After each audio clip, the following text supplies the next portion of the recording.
So I welcome you to this day second. In this C++ programming session, we practically discuss programs, some concepts of object-oriented language. And first we clear the approach, syntax and the coding of C++. So I start here as the first code, write a program to input roll number, name of student, and three subject marks, show total and percentage, show total and percentage. तुम्ही जर C++ चं coding करताय तर याच्यामध्ये data types C मध्ये जे use केलंय तेच असणार आहेत, इंटिजर, फ्लोट, कॅरेक्टर. इनपुट आणि आउटपुट करण्यासाठी फंक्शन C++ मध्ये वेगळा आहे, सी मध्ये वेगळा आहे. सी आउट आणि सी इन हे दोन ऑब्जेक्ट आपण यूज करतोय C++ मध्ये. सो तुम्हाला प्रोग्राम हे पहिल्यांदा हेडर फाइल्स पासून सुरुवात करायला लागेल. हायोस्ट्रीम, मेन फंक्शन आणि त्यानंतर return 0. Now what you do is you first include the namespace. std is the namespace, and the next is in the main function you create some variables to store roll number, to store name, and to store marks of three subjects. So I take, let's say, semester marks. I want to store semester 1, 2 and 3. तर हे एकूण एक काम करू, इथं सब्जेक्टचे marks सांगितले तर आपण इथं असंच लिहूयात, सब्जेक्ट 1, सब्जेक्ट 2, सब्जेक्ट 3.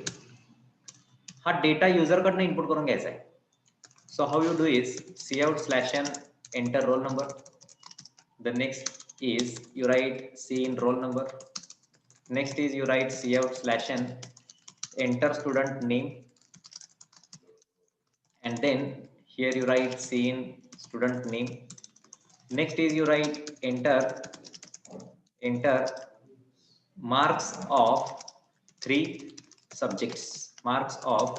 subjects, एकाच स्कॅनएप मधनं तीन वेगवेगळ्या सब्जेक्टचे मार्क रीड करता येतात, तसं एका सीन मध्ये देखील तीन सब्जेक्टचे मार्क रीड करता येऊ शकतात. Subject 1, subject 2, subject 3. या सिम्बॉलला राईट शिफ्ट ऑपरेटर म्हणायचं, आणि राईट शिफ्ट ऑपरेटर ओव्हरलोड झाल्यामुळं युजर इनपुट हे केलं जातं. तर एकूण तीन वेगवेगळ्या सब्जेक्टचं डिटेल्स इनपुट आपण करून घेतोय.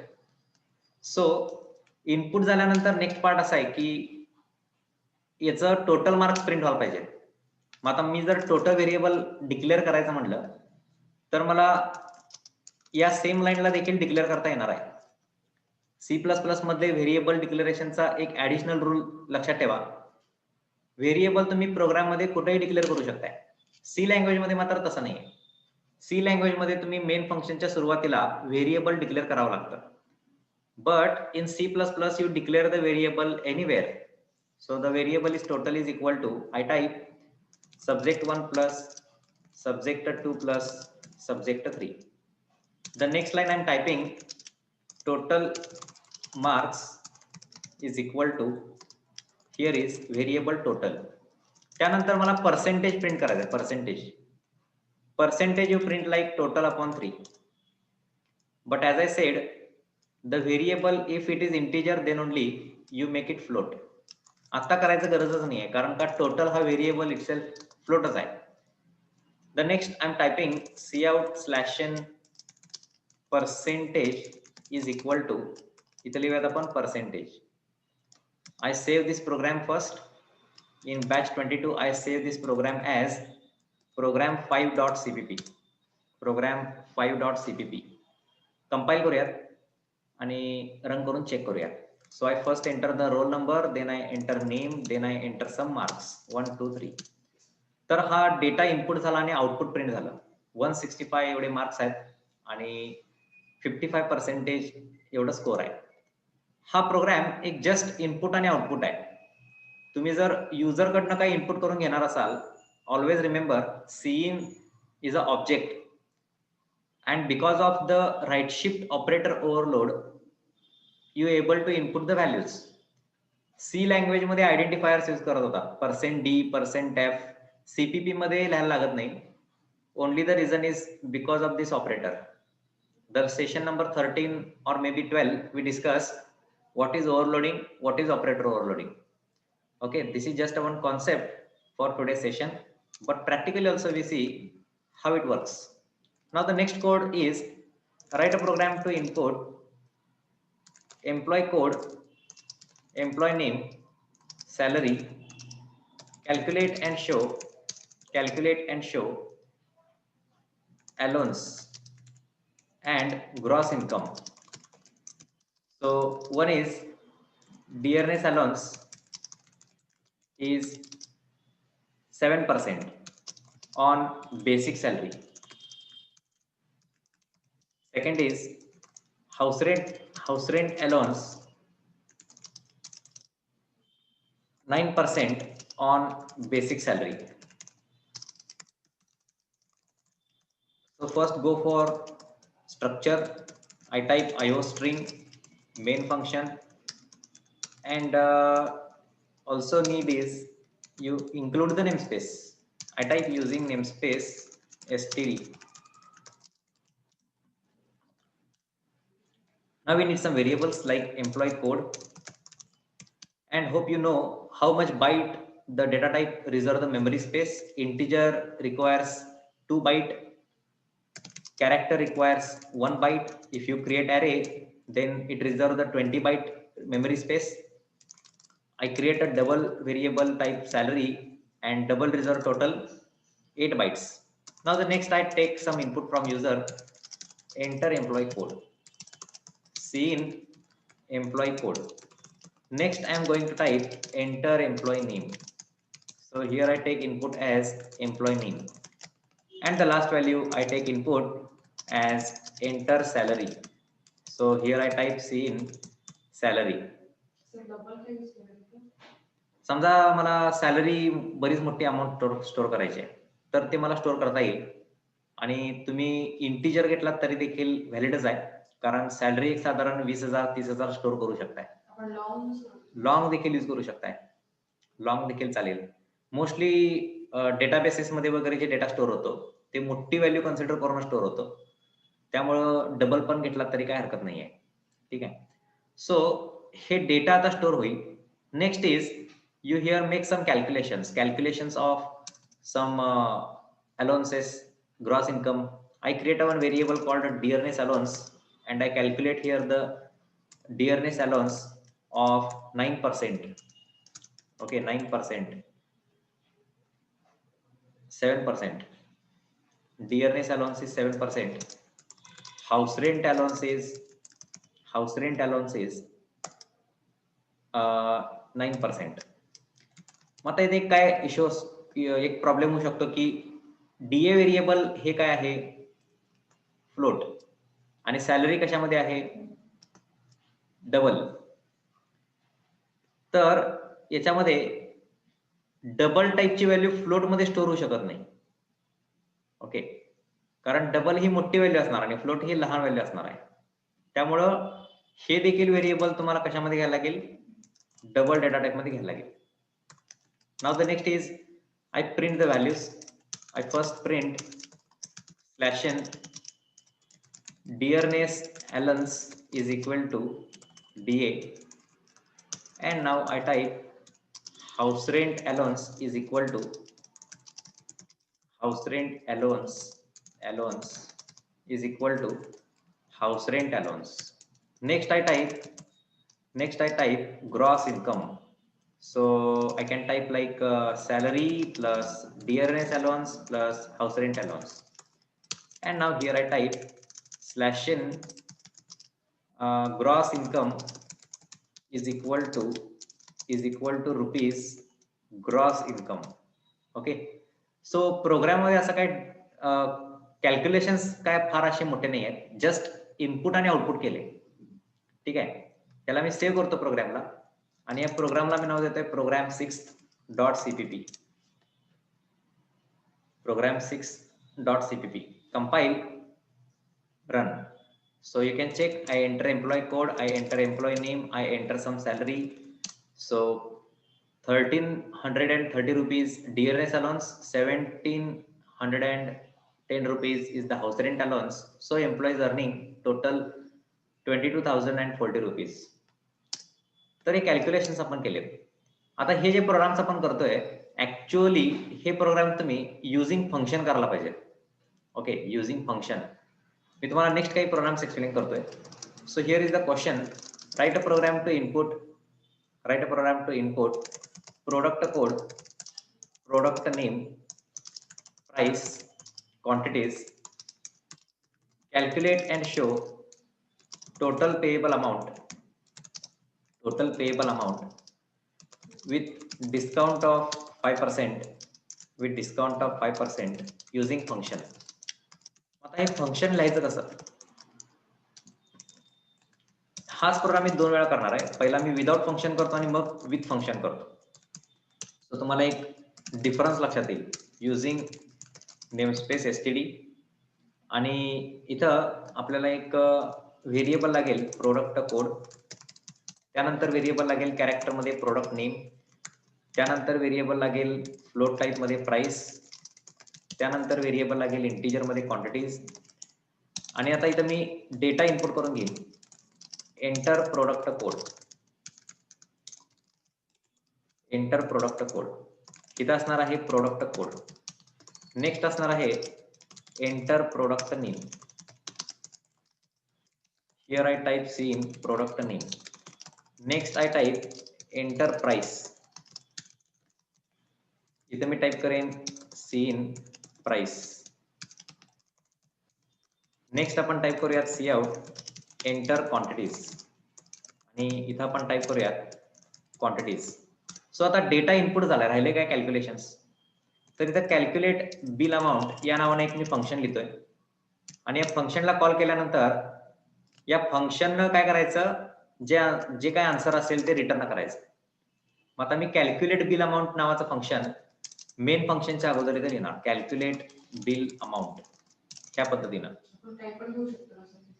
फंक्शनचं नाव काही लिहिता येते, फक्त कॅल्क्युलेट लिहिलं तरी चालेल किंवा तुम्ही असं काहीतरी कॉम्बिनेशन ऑफ वर्डिंग केलं तरी चालेल. Calculate bill amount.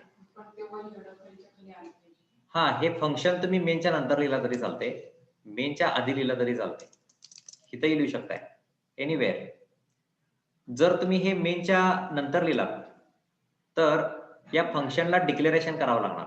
इथं तुम्हाला त्याला कॅल्क्युलेट बिल अमाऊंट या नावानं डिक्लेअर करायला लागणार. बिकॉज ज्या वेळेला प्रोग्राम तुम्ही कंपाईल करत असताना लाईन बाय लाईन होतंय. त्यामुळे लाईन बाय लाईन कंपाईल होत असताना काय होणार, पहिला फंक्शन कॉल होणार आणि मग डेफिनेशन स्टार्ट होणार. त्यामुळे एरर येणार की function not exist, undefined function. हे फंक्शन जर तुम्ही पहिला डिक्लेअर केलात इथं, तर डिक्लेअर केल्यामुळे कंपायलेशन पहिला डेफिनेशनचं होईल आणि मग फंक्शन कॉल होईल. सो एक तुम्ही इझी कोडिंग काय करू शकताय, ह्याला लिहितानाच फंक्शनच्या आधी लिहू शकताय. म्हणजे काय होईल, डिक्लेरेशनची एक स्टेप तुम्हाला कमी करायला लागेल. आता बघा, कॅल्क्युलेट बिल अमाऊंटचं काम काय असणार आहे की 5% डिस्काउंट कॅल्क्युलेट करायचं आणि आन्सर किती ते सांगायचं. मेन फंक्शन मध्ये जे व्हेरिएबल्स तुम्ही क्रिएट करता या व्हेरिएबल्सना लोकल स्कोप असतो. लोकल स्कोप या व्हेरिएबल्सना मेन फंक्शनच्या बाहेर कुठंही ऍक्सेस करता येत नाही. हे व्हेरिएबल मेन स्कोप जिथं चालू होईल तिथून मेन स्कोप जिथं बंद होईल तिथपर्यंत ऍक्सेस करता येतात. त्याच्या बाहेर तुम्ही त्याला ऍक्सेस करू शकत नाही. पण तुम्ही जर या फंक्शनला प्राइस आणि क्वांटिटी असं पॅरामीटर्स पास केला, तिथं प्राइस आणि क्वांटिटीला काय म्हणायचं, फंक्शन पॅरामीटर्स. त्यांना फंक्शन पॅरामीटर्स असं म्हणायचं. पास जर केला तर ते इथं कलेक्ट व्हायला पाहिजे. आता एकूण किती पॅरामीटर्स पास केलाय तेवढे आर्ग्युमेंट्स असायला पाहिजेत. सो या एक्झाम्पल मध्ये आपण 2 पॅरामीटर्स पाठवले. त्यातलं पहिलं पॅरामीटर आहे ते फ्लोट टाइप मध्ये आहे आणि दुसरं पॅरामीटर आहे ते इंटिजर टाइप मध्ये. हे जे नाव तुम्ही इथं आणखीन एकदा डिक्लेअर केले, प्राइस क्यू, यांना काय म्हणायचं, price and Q are function arguments. त्यांना फंक्शन आर्ग्युमेंट्स म्हणायचं. म्हणजे या व्हेरिएबल मध्ये काय स्टोअर होणार, तुम्ही पास केलेली व्हॅल्यू सेंड होणार. प्राइस, क्वांटिटीज हे या फंक्शन मध्ये रिसीव्ह होणार. The next thing is you create one another variable called total. So I type of an equation called total is equal to price multiplied by 5% multiplied by 5%, and this value I first subtract from the original price. So I just subtract the discount and then I multiply with quantity. आणि इथं मी type करतोय return total. म्हणजे या फंक्शनला काय करायला पाहिजे, 5% calculation करून टोटल किती रुपये येतात ते या फंक्शनला रिटर्न करायला पाहिजे. म्हणजे जर रिटर्न टाइप असणार आहे फ्लोट, कारण व्हेरिएबल तुम्ही जे रिटर्न केलाय तो फ्लोट टाइप मध्ये आहे. रिटर्न झालेली व्हॅल्यू स्टोअर कुठं होणार, आन्सर मध्ये. पण तुम्ही म्हणाल की मी रिटर्नच केलं नाही, वॉइड लिहिलं तर मग इथं तुम्ही स्टोअर करू शकत नाही. मग मेन फंक्शनला कळणार नाही किती रुपये बिल झाले ते. सो यू मस्ट रिटर्न, तुम्हाला हे रिटर्न करायला लागेल.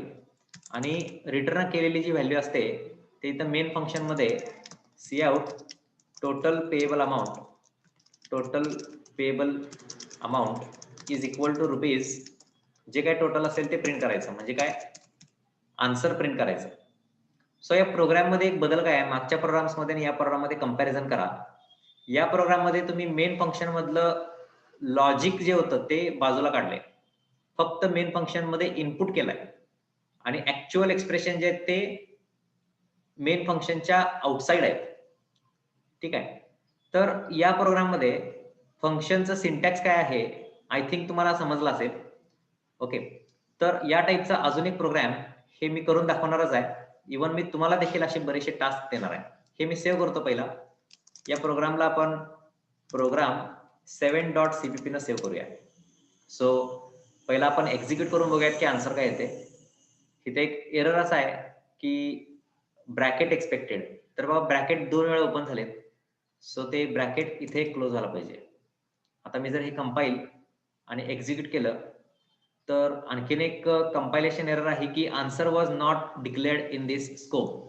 तर आन्सर नावाचा जो व्हेरिएबल आहे तो डिक्लेअर पहिला करायला पाहिजे फ्लोट टाइप मध्ये. कंपाईल करूयात program. Now after that I execute the code. तर बघा प्रोडक्टचा कोड आहे 101. प्रोडक्टचं नेम आहे माऊस. प्राइस कन्सिडर कॅल्क्युलेशन सोपं होण्यासाठी 100 रुपीज. मी जर 5 क्वांटिटी घेतले तर एक माऊस आपल्याला 95 रुपीजना मिळेल. ओके, म्हणजे टोटल 475 रुपये एवढं बिल पेमेंट होणार. आणि ह्या पद्धतीने कॅल्क्युलेशन्स रेडी आहेत. सो कॅल्क्युलेशन्स तुम्ही कोणतेही करा, इनपुट केल्यानंतर जे पण ऍक्च्युअल लॉजिक असणार आहे ते तुम्ही असं फंक्शनचा वापर करून कॅल्क्युलेशन करू शकताय. फंक्शनचा जो सिंटॅक्स आहे तो सी लँग्वेज प्रमाणे सेम टू सेम आहे. There is know anything new for you. तर रिटर्न करायला लागेल, फंक्शनचं डेफिनेशन लिहायला लागेल आणि रिटर्न झालेली व्हॅल्यू एका व्हेरिएबलला स्टोअर करून त्याचा आउटपुट प्रिंट करायला लागेल. तर तुमच्यासाठी आता टास्क काय काय सांगतो. तुम्हाला फर्स्ट टास्क असा आहे, write a program to input 3 digit number in main function, define function to check which number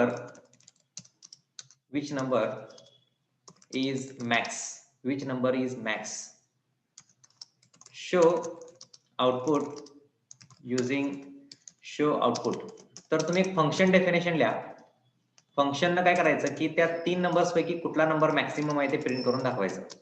next question असा आहे, write a program to input any string. define function to print count of capital alphabets, comma count of small alphabets and digits in string. तर हा एक दुसरा question आहे तुमच्यासाठी. तुम्ही string input करायचं.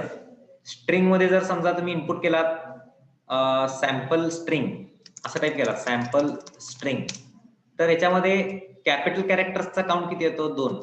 तर तुमचा आन्सर यायला पाहिजे count of capital characters is equal to 2 आणि count of small characters is equal to, तर बघा स्मॉल कॅरेक्टर्स किती आहेत त्याच्यामध्ये, तर एकूण हे 5 आहेत आणि इकडे पण 5 आहेत, तर 10 एकूण स्मॉल कॅरेक्टर्स आहेत. असं तुमचा आन्सर यायला पाहिजे. Next question. गरज नाही, कारण तुम्ही स्ट्रिंग लायब्ररी फंक्शन असं कुठलंच यूज करू शकत नाही ज्याच्यामध्ये लेटर्स कॅपिटल आहे का ते काउंट करता येईल. मॅन्युअली तुम्हाला लॉजिक लिहायला लागणार. तर आता इथं आणखीन एक प्रोग्राम असा आहे, write a program to input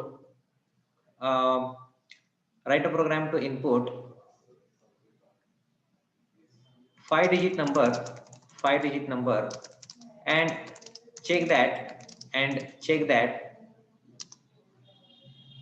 first and last digit are in multiple or not. For example बघा, जर तुम्ही नंबर एंटर केला 84923, तर तुमचं आउटपुट काय येणार, first digit is not in multiple of last digit. आणि तेच जर तुम्ही नंबर इनपुट केला समजा 2876, इथं ऍक्च्युली लिहायला पाहिजे मी समजा 88764, तर ह्याचा आउटपुट काय येणार, first digit is in the multiple of last digit. हे पण तुम्हाला फंक्शन वापरूनच करायचंय. तर तुम्ही एक फंक्शन लिहा, त्या फंक्शन मध्ये हा नंबर पास करा. आता 8 ला 3 न भाग जातो का, नाही जात. इकडे 8 ला 4 न भाग जातो का, येस. म्हणजे काय, 8 हा 4च्या टेबल मध्ये आहे. तर तुमचा आन्सर असा यायला पाहिजे, first digit is in the multiple of last digit. आणि इथं काय येणार, first digit is not in the multiple of last digit. एकूण 5 प्रोग्राम सोडवायचे आहेत. फोर्थ क्वेश्चन असा आहे तुमच्यासाठी, सी मध्ये तुम्ही जे लॉजिक लिहित होतात ते सेम तुम्हाला फक्त सीपीपी मध्ये ट्राय करायचं आहे. नवीन असं काही नाहीये त्याच्यात. Write a program to input any number and print its reverse using function. in case user input number is negative, then show error message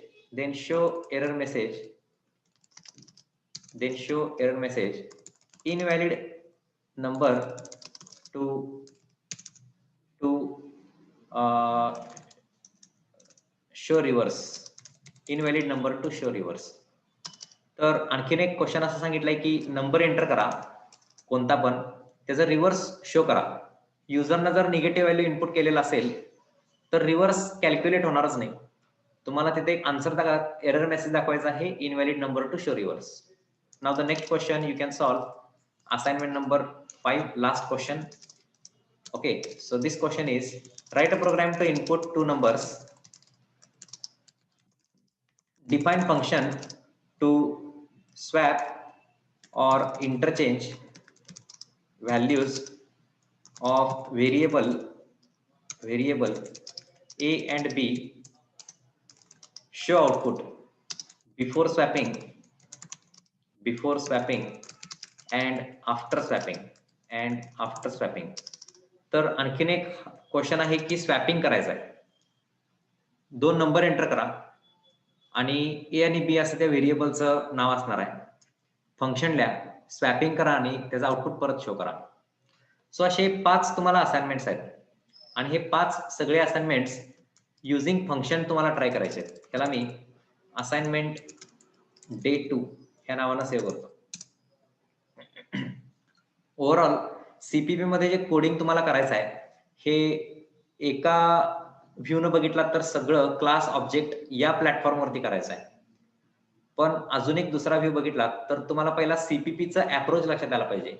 मग त्यामध्ये इनपुट कसं करतात, आउटपुट कसं शो करायचं, सीपीपी मध्ये नेमस्पेस का लिहितात, आयओ स्ट्रीम हेडर फाईल नक्की काय आहे, सीइन साठी राईट शिफ्ट ऑपरेटर आणि सी आउट साठी लेफ्ट शिफ्ट ऑपरेटरच का वापरतात, फंक्शन लिहायचं असेल तर त्याला रिटर्न टाईप म्हणजे काय, व्हॅल्यू रिटर्न कसं करायचं, असे बरेच क्वेश्चन मार्क्स आहेत.